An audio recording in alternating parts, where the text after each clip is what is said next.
Well, I didn't get an opportunity to do a pre-video, so I'm here on location. This home, the lady found me when she saw my truck, so she followed me through the neighborhood and wanted her house washed. She wasn't very specific. When I got here, she said, you're washing the roof too, right? I said, I can. So here's what we're gonna do. I'm getting hooked up. I'm going to begin by washing the roof after, of course, watering all the plant life.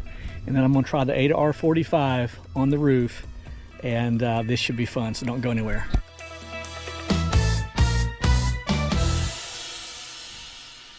Yeah, so this job gave me a wonderful opportunity to wash both a roof and a house at the same time with the AR45. And I will tell you, I didn't really enjoy the experience.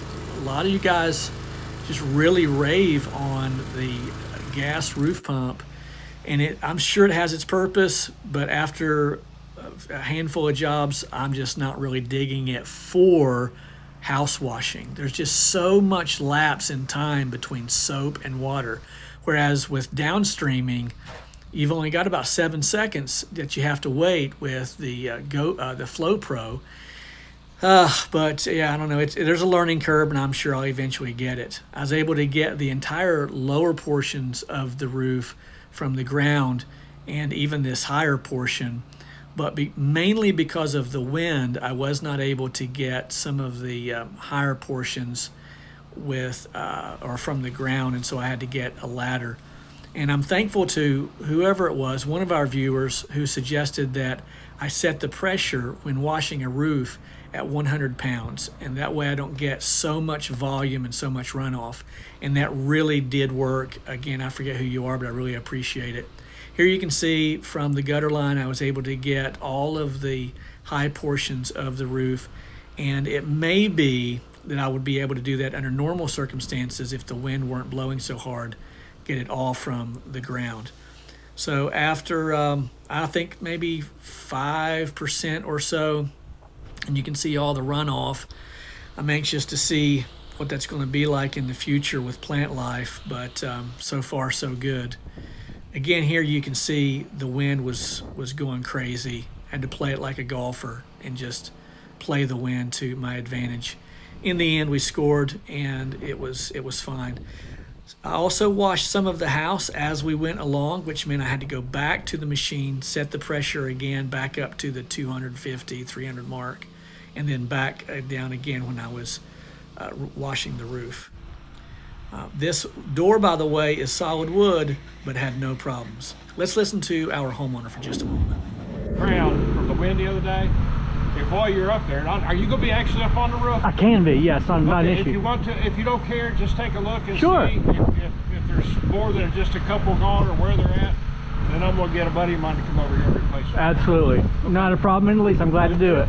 But since I've retired, I've been fishing more. I probably won't fish more another couple more years, 3 more years maybe. I'm 68. I tell you, a lot of people don't realize it, man. That tournament fishing is rough on that. Is it?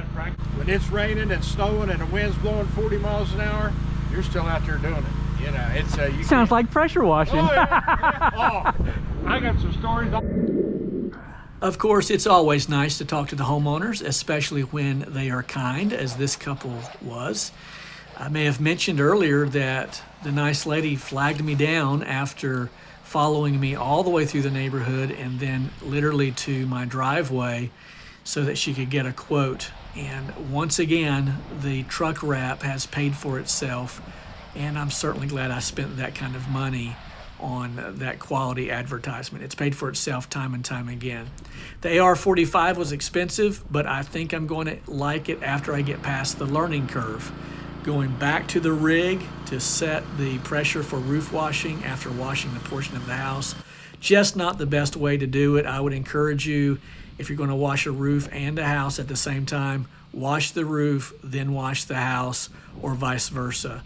That way you don't have to keep going back. And then, of course, the time lapse, that transition from soap to water and from water to soap takes almost a minute, which seems like forever, but you just have to learn to time it correctly, and I'm just not there yet. But, you know, all in all, everything came out great, and I have 0 complaints. This is the back portion of the roof, and the back side of the house, I was able to get most everything from the gutter line. It came out great, and the homeowner was very, very pleased. In fact, let's listen to the homeowner now and we'll close out the video. Thank you so much for the opportunity. I'm truly grateful. I really appreciate it. I really appreciate it too. Do this. If you take a hard look around, if you have any problems whatsoever, Okay. don't hesitate to call me. Well, I appreciate it. Thank And you then so much. little candy for you. Aw. Put that on your refrigerator and Yeah. call me anytime. Well, I sure will. Thank you so much. One more Yes, thing. sir. On the back here, Okay. there's a QR code. Okay. Or as soon as I leave, you're going to get another text message. It's going to be an automated text. It'll have a link to my Google review page. Okay. Would you leave me a Google review? I sure will. I'd certainly I appreciate absolutely it. will. You're wonderful. Well, you're wonderful. And it's so nice to have such a good neighbor. Well. I wish I'd have met you before now.